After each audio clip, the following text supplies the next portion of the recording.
Les élèves soupçonnés de trafic de bulletins pour passer le baccalauréat ont sollicité en vain l'indulgence des autorités. Ils n'ont pas trouvé d'oreille attentive à travers ce sitting organisé dans l'enceinte du ministère de l'Éducation nationale. Les responsables d'établissements impliqués dans ces fraudes risquent à leur tour une interdiction d'exercer durant 5 ans après avoir été suspendus de leurs fonctions.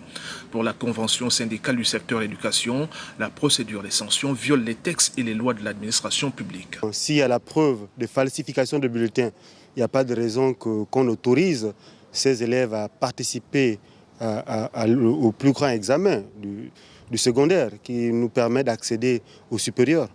Maintenant, en ce qui concerne les sanctions à l'endroit des agents publics, nous pensons que la loi n'a pas été respectée et nous estimons que le gouvernement, le ministre devait prendre des mesures conservatoires, des suspensions, pas de 5 ans, mais une suspension à titre conservatoire, afin de permettre la mise en place du conseil de discipline qui est chargé de sanctionner, d'orienter les sanctions à l'endroit des agents publics. Sur une quarantaine de recours en annulation des décisions prises par la tutelle, un seul parmi ceux introduits par les candidats a été jugé recevable. Dans ce complexe du lycée Léon-Bas, qui abrite le plus grand centre d'examen du pays, 800 élèves environ, le protocole sanitaire est de mise, y compris le dispositif de sécurisation des épreuves. C'est une zone interdite à toute personne étrangère parce que c'est le centre névralgique de l'examen.